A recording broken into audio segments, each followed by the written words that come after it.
story you are about to hear is true. The names have been changed to protect the innocent. Dragnet.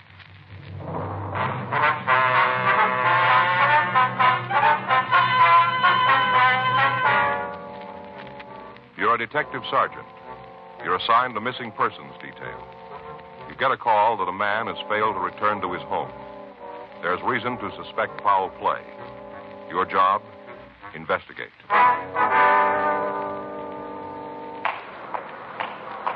It was Friday, January 2nd. It was overcast in Los Angeles. We were working the night watch out of Homicide Division, missing persons detail. My partner's Frank Smith. The boss is Captain Warman. My name's Friday. I was on my way back from communications, and it was 8:12 a.m. when I got to room 24, squad room. Well, it's hard to believe, isn't it? January 2nd. Another year gone by. Yeah. You see this evening's sports page? No, I didn't. Why? Still talking about that Rose Bowl game. Oh, is that so? You know, Joe, looks to me like that last play of the game's going to end up like the Dempsey-Tunney thing. The what? The Dempsey-Tunney fight. Oh, no, I don't think it will. Oh, yeah. Big controversy over that last play. Well, since when? All the sports writers agree. Well, that's where you're wrong, Joe. Well, how do you figure that? I read them all. Examiner, Times, Herald, News, The Mirror. They all agree the officials called it right. Uh-huh. All the sports writers, huh? Every one of them.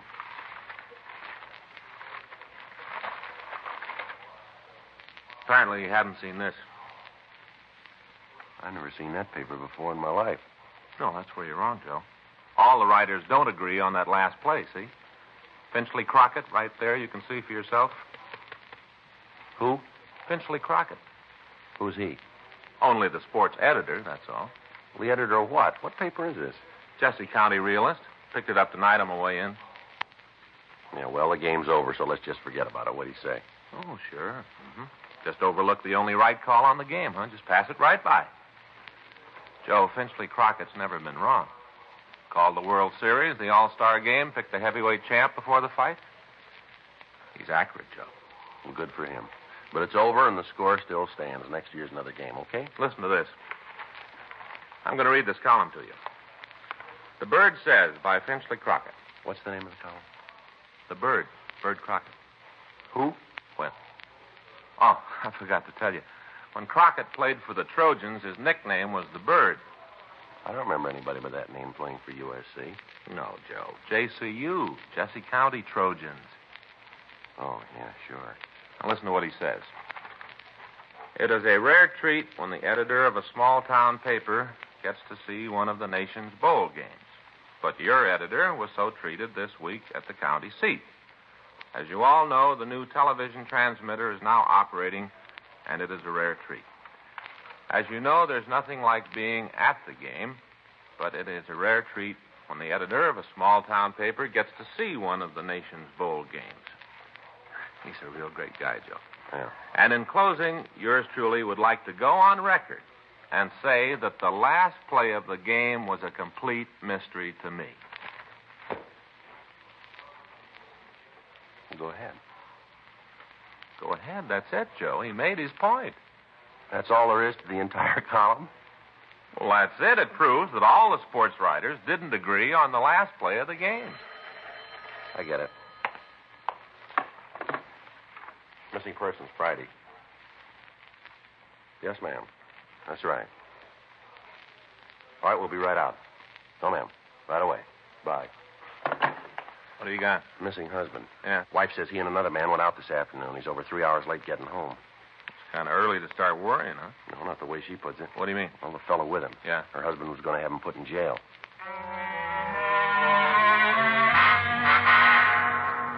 "8:32 p.m. Frank and I left the office and drove out to the address. It was located on Agatha Street. The lettering on the window read, Helmer's Mannequin Rental and Sales. The store was dark except for a single light at the rear of the place. We knocked, and a small woman in her 50s answered the door. We identified ourselves, and she asked us in. You want to come back to the office? Thank you. Watch your steps there. It's kind of dark. Thank you. These dummies sure look like real people. Yes, we specialize in lifelike models. Mm-hmm. I've been working on the books, trying to keep my mind off of what's happened. Uh-huh. You want to sit down? That's all right, Miss Helmer. You go ahead. You want to tell us what this is all about now? Oh, Jason's gone. That's your husband's name, Jason Helmer? That's right. How old is he? He's 53. He had a birthday last October. Mm-hmm. Why do you think something's happened to him? Because it's not like him to do a thing like this without telling me. You told me on the phone that you'd heard from him. Is that right? Well, not from him. Fred Madison called me. And when was that? I guess it was about 5:45. It might have been 6, no later. Well, what did this fellow Madison say to you? Told me that Jason was coming right home. Were they together when he called, you know? Fred said they were. Did you talk to your husband? No. At the time, I didn't think it'd be necessary. Mm-hmm. You know where they called from? Well, Fred said some bar. Did he mention a name? No, and I didn't ask. I guess I was afraid to. What do you mean? Well, Jason used to drink quite a bit. We had a lot of trouble over it. Seemed like everything was falling apart, and then he straightened up and quit. Mm-hmm. He hasn't had a drink of liquor in 10 years. When Fred called, I thought that maybe he'd gotten Jason started again. Did he say your husband had been drinking? No, he just told me that Jason was leaving the bar and would be right home. Was he driving? Well, I don't know. Ma'am? My husband hurt his shoulder a couple of days ago. He wrenched it. I don't think he's able to drive very well. Mm-hmm. Well, he might try to make it with one hand. Our car has that automatic drive thing, you know. You don't have to shift gears. Yes, ma'am. But I don't think he'd have driven. Did he leave in your car? Yes. Fred told him he'd drive. Where'd they go? Well, like I told you on the phone, to the races. Mm-hmm. Your husband usually go there? No. The only reason he went today was to collect some money. From who? Fred. He's the man your husband was going to put in jail, is that right? Yes, that's right. Why? Well, he's owed us some money for quite a while. About 4 months ago, Jason asked him for it. Fred wrote a check. I see. And it wasn't any good. Well, if you want to go ahead. Well, Jason tried to get in touch with Fred and wanted to give him the chance to make good on the check. Mm-hmm. Was never able to catch him at home. Talked to him on the phone, but Fred was never there when my husband went over to see him. Yeah. Jason told him to have the money this morning or the bad check would be turned over to the police. Wow. Fred showed up here this morning. We thought he'd come to pay the money, but he told us he didn't have it. And Jason said there wasn't any reason to spend more time on it, said they might as well go to the police. Mm-hmm. That's when Fred told us that he could get the money out at the racetrack. He wanted Jason to drive him out there. Is that what happened? Yeah. At first, Jason didn't want to, you know, with his sore shoulder. Yes, ma'am. And he told Fred to take a bus. Fred said he didn't have any money and begged my husband to drive him. Told him how he'd pay the money he owed and have enough to get home. Yeah. Well, they left here about 11. Did this Fred Madison say who he was going to get the money from? No, just that it was some friend. Can you give us a description of your husband's car? Yes. I've got the license number, too, if you want it. How about a description of both men? Well, I can give you that. All right, Miss Allen. Sergeant, Yes, ma'am. you've been through this kind of thing before. You ought to know. What's that? About Jason. Do you think he's all right? Well, I wouldn't know, Miss Helmer. We'll try to find out. We've been so close the last 10 years, ever since he stopped drinking. I guess that's what I'm afraid of more than anything else. Him starting up again. Yes, ma'am, I can understand. Do you think he might have started up again? Well, I wouldn't know that either, but I'd say things might be in your favor. Well, how's that? Well, 10 years is a long time. Yeah? Good habits are hard to break, too.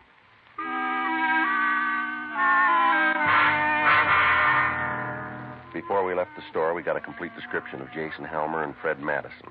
We also got Madison's address and the license number of the car they were driving. Mrs. Helmer gave us a recent photograph of her husband, and we checked with R&I on both men. We found a record on each one of them. Helmer had been booked 12 times for drunk. The last one was over 10 years ago. Madison had been picked up for drunk, suspicion of burglary, and writing checks without sufficient funds. We checked the jails and the hospitals, and we found that neither man had been booked in the last 5 hours. We went back to the office and got a local and an APB on both men and the car. 9:46 p.m. We drove out to talk to Fred Madison. There was no one at home, but we got the information that his wife was employed at a restaurant on Clay Street. We went over to see her. Can I help you? Yeah. I'd like to see Mrs. Madison, please. Who are you? Police officers. This is my partner, Frank Smith. My name's Friday. Here's our identification. Uh-huh. Well, I'm Lorna Madison. What do you want? A few questions we'd like to ask. You mind going in the back to talk? Don't want everybody in the place to know my business. All right. Booth back here. Been hard enough to keep the job. Go ahead. Sit down. Thank you. Thank you. Can I get you some coffee? No, thank you. Oh, ma'am. I don't have to ask you what this is all about. I can guess. Beg pardon? Something about Fred? Yes, ma'am. What'd he do? Well, we're not sure that he's done anything yet, Miss Madison. And why are you here? We're trying to find him. He is in trouble. We just want to talk to him. Could you tell us where he might be? He should be home. Are you tied there? Yes, we have. Well, I don't know then. He left this morning, said he'd be home early. Have you heard from him? No? Did he say where he was going when he left? The racetrack. Was he going with anybody, would you know? He didn't say. What kind of work does your husband do, Miss Madison? He's a collector. What's that? He collects corks and bottles.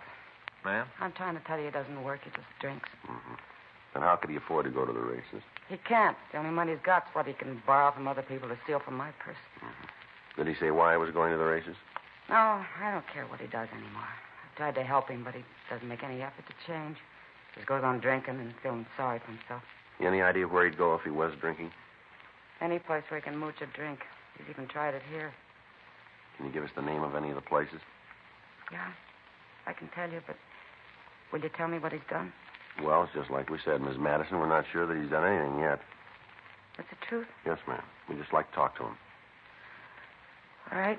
I think I can help you find him. I got a phone call earlier this evening. From your husband? No, from a friend of ours in the valley, David Neeson. Fred had called him. Mm-hmm. Fred wanted to use his place tonight. Davis said he could. I asked him if Fred had been drinking. He said he couldn't tell, but I know he has. Follows a pattern. How's that, Miss Madison? He's done it before. Go out to David's place, drink himself into a stupor. David always calls me, so I won't worry. Mm-hmm. Could I ask something of you officers? All right. If you find him there, will you do what you can for him? What, do you think it's going to do any good? What do you mean, Mr. Friday? I don't think he'd take our help, would he? Why? He didn't want yours. Miss Madison gave us the address of the place where her husband was supposed to be. We also got the address and phone number of David Neeson. We put in a call to him, but he hadn't heard from Madison. Frank and I left the restaurant and drove out to the San Fernando Valley. On the way out, it started to rain. 3113 Nordhoff Street was a small redwood house. We parked the car and walked up onto the porch. Frank tried the door. Better try it again. Yeah. Yeah, who's there?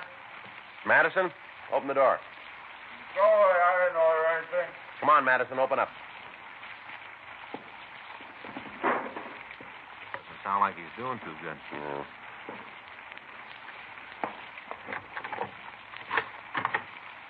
What do you want? Let's talk inside. Well, sure. Wouldn't keep anybody out on a night like this. Come on in. Police officers. Yeah.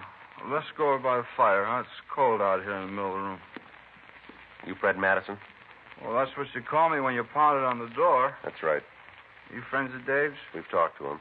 He's a nice fellow, old Dave. This is his house, you know. Yeah, we know. Nice place. Roof's tight. Good bar. He's a great friend, old Dave. Mm-hmm. All right, come on, get up. Yeah.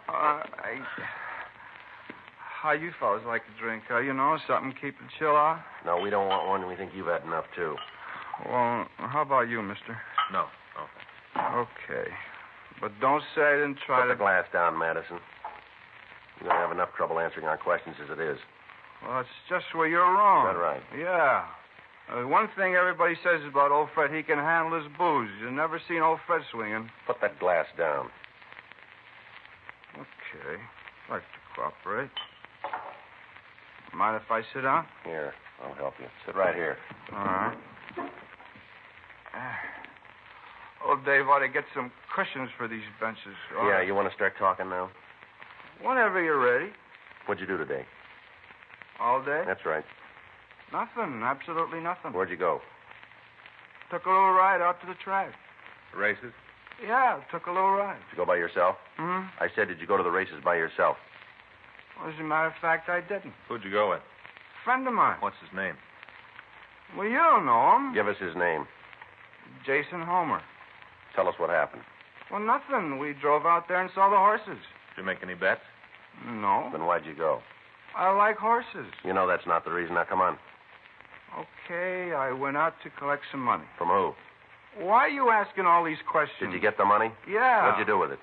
I don't think that's any of your business. You do anything wrong with it? Well, No. then you don't mind telling us, do you? Pay the bill. To who? Jason. How much you owe him? $100. Listen, I don't like all these questions. The way you guys came in here, I don't like it at all. I don't think I'm going to answer anything more for you. I think you are.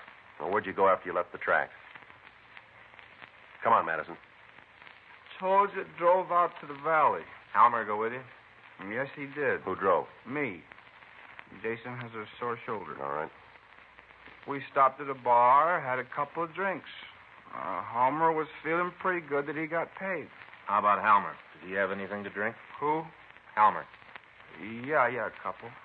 What was the name of the bar? What? The bar. What's the name of it? Well, I don't know. You stopped at a place and you don't know the name of it? That's the way it is. It doesn't matter what name's on the outside anyway, just what's on the bottles. That's what's important. All right. What happened then? Jason said he had to go home. He wanted me to call his wife and tell her he was on the way. Did you? Yeah? What time was that? Oh, I guess about 5:30, someplace in there. Yeah. Well, we sat around and had a couple more, and then he left. You stayed on after Halmer left. Huh? Yeah. Who paid for the drinks? Well, who do you think? Me. How much money did you collect out at the track? $100. Collected it and then paid Jason. All right, let's see your wallet. Why? Come on, get it up. How much money have you got? I don't know, not much. Well, take a guess, will you?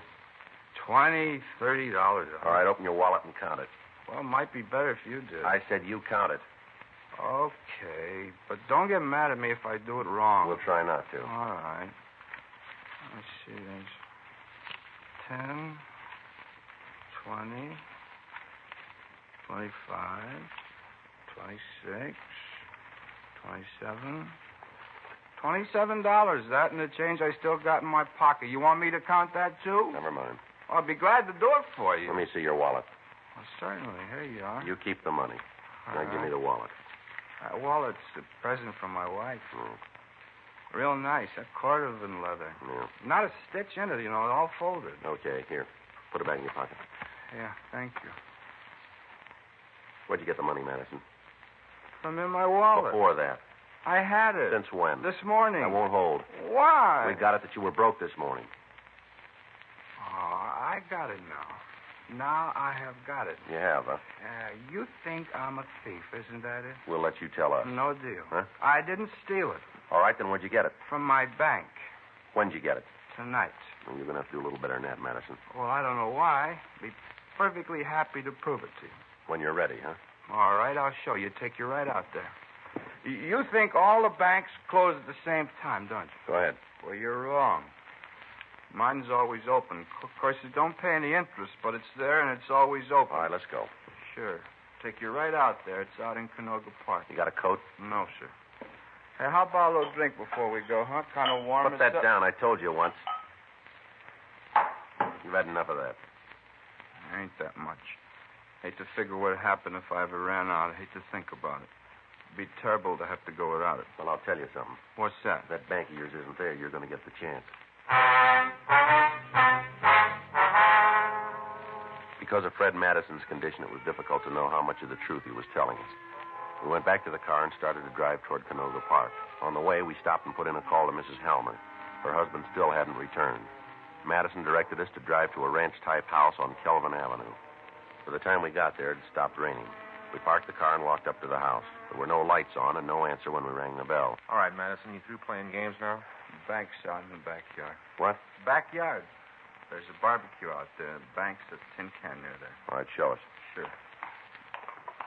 I used to live in this house. That's so. Yeah, always figured that someday I was going to need some money.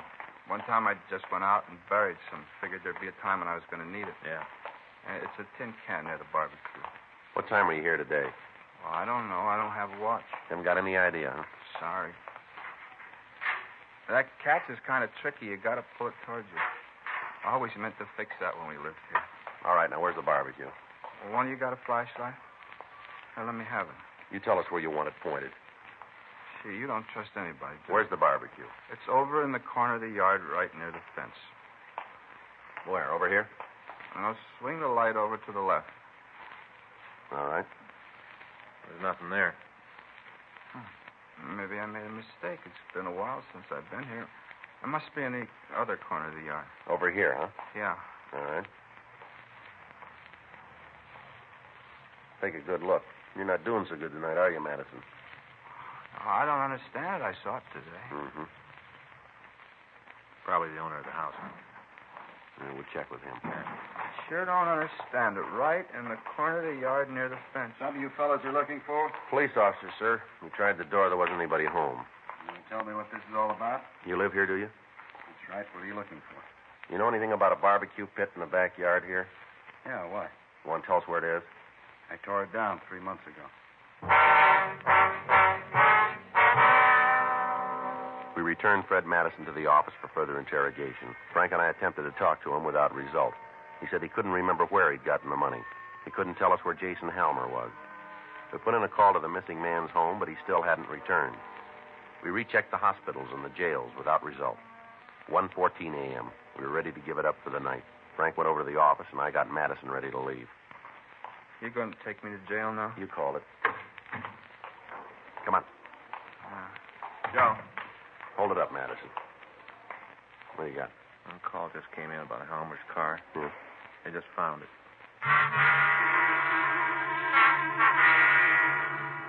While men from the business office took Madison over to the main jail for booking, Frank and I drove out to the valley again. Halmer's car had been found about a mile off Topanga Canyon Boulevard on Farview Road. It was back off the road and partially hidden by the trees. When we got there, a radio car was standing by. We talked to the officer. Take a look at the back. Stuff on the ground there. I covered it with the boxes in case it started to rain again. That's good. These stains here on the ground, I don't know if they're going to mean anything. You got anything we can use to open this trunk? I'll check our car. All right.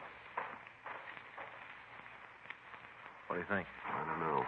Better get in touch with the crime lab, have them come out and go over the place. Yeah. Here. I got something. Try this. Mm-hmm. Thanks. Can you get it? Put that light over here, will you? Yeah. How's that? That's better. You need some help? No, I think I got it here. Once more ought to do it now. Yeah, there we are. Let's get it open now.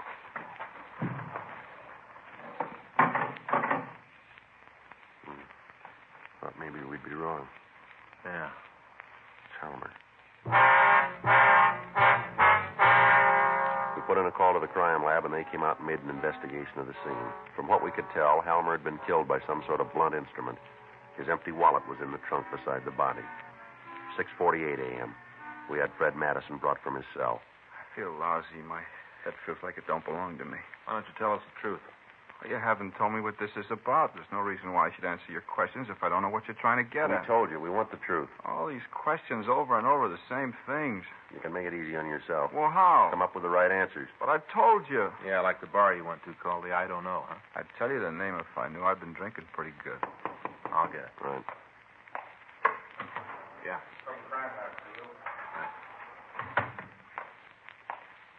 Here, Joe. Madison, Yeah? this is about your bank. What do you mean? This explains where you got the money. What? When you took the currency from Halmer's wallet, you left 3 perfect prints on one of the celluloid envelopes. You mean something has happened to Homer? You tell us. Come on, you can drop the bluff. These prints are enough to indict you. You want to tell us? He was going to send me to jail. I didn't get the money at the track. I tried to get him to give me some more time. Yeah. He was so righteous about it, said I had enough time. He was going to go to the police. Mm-hmm. I pleaded with him, but he wouldn't listen. It happened real quick. Maybe if I hadn't been drinking, it might not have been this way. I don't know. Yeah. When I started to think about the big trouble it was in, I figured it was all on account of money. Is that right? There really was a guy at the track, you know. He was going to lend me the money to pay Homer. Mm-hmm. If he'd have loaned me the money, it would have solved everything. What was another way? What do you mean? That money you owed Halmer? Yeah. You could have worked for it.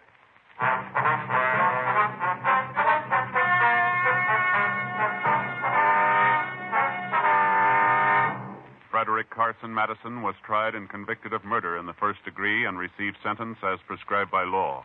On recommendation of the jury, he was sentenced to life imprisonment in the state penitentiary, San Quentin, California.